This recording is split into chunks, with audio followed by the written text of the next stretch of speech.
అందరికీ నమస్కారం. ఈరోజు మనం ఉపనిషత్ సారం అనే అంశం గురించి మాట్లాడుకుందాం. ఈ బ్రహ్మజ్ఞానం మనకి ఎక్కడి నుంచి ఏర్పడ్డది అంటే, మనం ఆకాశం నుండి, తర్వాత ఆకాశం ఏ విధంగా, భూమి ఏ విధంగా, నీరు ఏ విధంగా, అగ్ని ఏ విధంగా, ఇవన్నీ ఈ పంచభూతాలు ఏ విధంగా ఏర్పడ్డవి, దాని ద్వారా ఓషధులు ఎలా వచ్చాయి, ఓషధుల ద్వారా పురుషులు ఏ విధంగా ప్రాణికోటి ఏ విధంగా ఏర్పడ్డది, ఇలా ప్రతి ఒక్కటి స్థూలంగా వివరించినటువంటి భృగువల్లి ఇక్కడ మనకేం నేర్పుతుంది అంటే, అసలు ఆత్మ ఏంటి, అలాగే ఈ బ్రహ్మజ్ఞానం ఏంటి, మనిషి వచ్చాడు, ఎక్కడి నుండి వచ్చాడు, ఎక్కడికి వెళ్తాడు, ఏం చేయాలి, మరి ఒక ఉత్తమమైన మార్గానికి అంటే మళ్ళీ జన్మలేని మార్గానికి రావాలి అంటే ఏంటది, మోక్షం. ఆ మోక్షం ఏ విధంగా కలుగుతుంది, అలాగే ఆ మోక్షం పొందడానికి ఈ జన్మలో మనం చేయాల్సిన ఏంటి, మరి దేనిని బ్రహ్మజ్ఞానం అంటారు, దేన్ని తత్వజ్ఞానం, ఏది తత్వం అంటే ఒక తర్కానికి, ఒక ప్రాసంగిక అనుషంగిక విషయాలకు కూడా తెలియంది ఒక అత్యద్భుతమైన జీవన విధానం, ఒక అత్యద్భుతమైన ఇక దేనికంటే అంతిమంగా ఏది లేదు అనుకున్నప్పుడు దాన్ని మనం బ్రహ్మజ్ఞానంగా పేర్కొనవచ్చు. అదే ఒక పరబ్రహ్మతత్వం. మనం ఒక గురువు గారిని ప్రార్థన చేసినప్పుడు చెప్తాం, గురు బ్రహ్మ గురు విష్ణు గురుదేవో మహేశ్వర గురు సాక్షాత్ పరబ్రహ్మ తస్మై శ్రీ గురవే నమః అంటాం. అందులో బ్రహ్మ విష్ణు మహేశ్వరులుగా ఇంకొక పదం మనకు వినబడుతుంది, గురు సాక్షాత్ పరబ్రహ్మ అన్నాడు. నాకు చాలా సందర్భాల్లో ఈ బ్రహ్మ విష్ణు మహేశ్వరుడు కాక ఈ పరబ్రహ్మ ఏంటి అంటే, ఎప్పుడైతే మనకు జ్ఞానం ఎక్కువగా లేనప్పుడు ఇక్కడ మనం ఆగిపోతుంటాం. మరి ఏంటి అంటే, దీనికి పోతన గారు రాసినటువంటి ఒక పద్యంలో చక్కటి సమాధానం ఉంటుంది.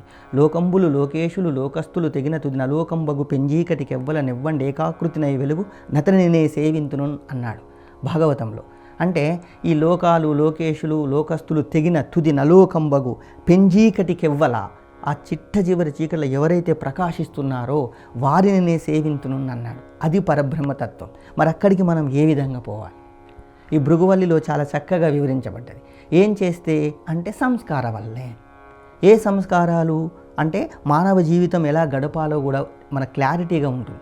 మనకు షోడశ సంస్కారాలు ఉంటాయి, గర్భాధానము, పుంసవనము, శ్రీమంతము, జాతకర్మ, నామకరణము, ఇలా చిట్ట చివరి అంత్యేష్టి వరకు 16 సంస్కారాలు ఉంటాయి. ఒక్కొక్క సంస్కారంలో ఏ విధంగా ఉండాలి, ఏ విధంగా జీవితం గడపాలి, ఏ విధంగా మన యొక్క జీవితానికి అసలు యాక్చువల్గా మనం ఒక కొత్త విషయాన్ని నేర్చుకోవాలి అంటే ఒకటి అనుభవం లేదా పెద్దవాళ్ళ ద్వారా నేర్చుకునేటప్పుడు ఆ పెద్దవాళ్ళు చేసినటువంటి కార్యక్రమాలు. ఒక శ్రీమంతం చేస్తారు. ఎందుకు స్త్రీకి శ్రీమంతం చేస్తారంటే, ఇప్పుడంటే చాలామందికి అన్ని రకాల అవకాశాలు ఉన్నాయి, ప్రతి ఒక్కడు కూడా దొరుకుతుంది కాబట్టి వాళ్ళకు పెద్దగా అవసరం లేదు. కానీ ఒకప్పుడు ప్రతి ఒక్కడు కూడా మానవుని ఒక సామాన్య జీవనాన్ని దృష్టిలో పెట్టుకొని ఏర్పరచుకున్నటువంటి ఈ సంస్కరణలు అన్నట్టు. ఆ స్త్రీకి శ్రీమంతం చేయడం వల్ల తను ఒక బిడ్డకు జన్మనిస్తున్నాను అనే ఒక భావనతో పాటు ఎంతోమంది ముత్తైదుల ఆశీర్వచనాలు, అలాగే అనేక రకాల పిండి వంటలు, అనేక రకాలటువంటి పువ్వులు, తర్వాత కొత్త కొత్త బట్టలు, ఇవన్నీ నేర్పడం వల్ల ఆమెకు ఒక భావన కలుగుతుంది. నేను ఒక సృష్టిలో ఒక ప్రాణికి నేను జన్మనివ్వబోతున్నాను అని ఒక గొప్ప భావన కలుగుతుంది. అలాగే ఆ శ్రీమంతం ముందు చేసే ఆ గర్భాధాన కార్యక్రమానికి కూడా మన పెద్దలు ఏం చేశారు, ఖచ్చితంగా ఒక మంచి ముహూర్తాన్ని ఏర్పాటు చేశారు. ఎందుకంటే మనందరం కూడా కర్మ సిద్ధాంతాన్ని నమ్మిన భూమిలో పుట్టినాం. కర్మ ఎప్పటికీ వృధా పోదు, ఖచ్చితంగా ఫలితాలు ఇస్తుంది. కాబట్టి ఒక ఉత్తమ ఫలితాలు రావాలంటే ఒక మంచి ముహూర్తాన్ని చూసి గర్భాధాన సమయాన్ని. మరి ఇప్పుడున్న ప్రపంచం ఎటువైపు వెళ్తుంది అంటే దేనిని కూడా పట్టించుకోవడం లేదు, అంత స్వనిర్ణయాలు.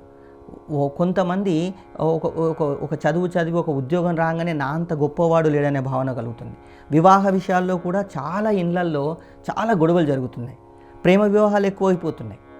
వాళ్ళకు ఒక ముహూర్తం ఉండదు, ఒక పద్ధతి ఉండదు, ఒక ఆచార సాంప్రదాయం ఉండదు. వాళ్ళిద్దరికి ఇద్దరు మనుషులు కలిస్తే వాళ్ళే ఇక ప్రపంచంలో వాళ్ళు తప్ప వేరే వాళ్ళు లేనట్టుగా ప్రవర్తిస్తున్నారు. ఎన్నో సంవత్సరాలుగా కనిపించిన తల్లిదండ్రుల యొక్క భావాన్ని కూడా వాళ్ళే ఎక్కడో మన కొన్ని అంశాలలో గమ్మత్ ఏంటంటే, మన భారత రాజ్యాంగం కూడా 100 మంది దోషులు తప్పించుకున్నా పర్వాలేదు, ఒక నిర్దోషికి శిక్ష పడొద్దు అని ఏ విధంగా అలవాటైందో, ఇక్కడ ఒక 18 సంవత్సరాలు స్త్రీకి 21 సంవత్సరాలు పురుషులు అయిపోతే వాళ్ళు మేజర్ అవుతారు, వాళ్ళు ఇష్టమైన నిర్ణయం తీసుకోవచ్చు అని రాజ్యాంగంలో ఉంది. సరే, ఎక్కడో ఒక చిన్న సంఘటన జరగడం వల్ల వాళ్ళు ఇట్లాంటి అంశాలను పొందుపరిచారు. కానీ దాన్ని ఆసరాగా తీసుకొని ఇప్పుడు ఉన్నటువంటి వివాహ వ్యవస్థ మొత్తం భ్రష్టు పడడానికి గల కారణమవుతుంది. ఎంత ప్రేమ వివాహాలు పెరుగుతున్నాయో 1-2 సంవత్సరాల్లో వారి మధ్య అవగాహన లోపించి మళ్ళీ విడాకుల సంస్కృతి పెరుగుతుంది. అంటే ఈ సంస్కారాలన్నీ లేకపోవడం వల్లనే ఇట్లా జరుగుతున్నట్లో ఏమాత్రం సందేహం లేదు. కాబట్టి ఆ ప్రాతకాలంలో ఉన్నటువంటి ఆచార సాంప్రదాయాల్ని పాటించడం వల్ల వాళ్ళ నరాన వాళ్ళ అణువణువున కూడా ఒక సంస్కృతి ఇన్బిల్ట్ అవుతుంది. దానివల్ల ఏమవుతుంది, అత్యద్భుతంగా జీవనం ఇప్పటి వరకు మన పెద్దల తండ్రుల వరకు తాతల వరకు జీవితాన్ని గమనించినట్లయితే అద్భుతమైన జీవితాన్ని గడిపారు. మరి మన ముందు తరాలు ఎలాంటి జీవితాలు గడుపుతున్నారో మనకి ఇప్పుడు చూస్తుంది. ఒక్కొక్కరి పరిస్థితి చూస్తే మనసు చివుక్కుమనిపిస్తుంది. ఎందుకు? వాళ్ళకి సంస్కార జ్ఞానం లేకపోవడం వల్ల, వాళ్ళకి మంచి ఏంటి చెడేంటి అన్న విషయాలు తెలియకపోవడం వల్ల, వాళ్ళు ఇష్టమైనట్టు ప్రవర్తించడం వల్ల అస్తవ్యస్తమైన సమాజాన్ని మనం ఎదుర్కొంటున్నాం.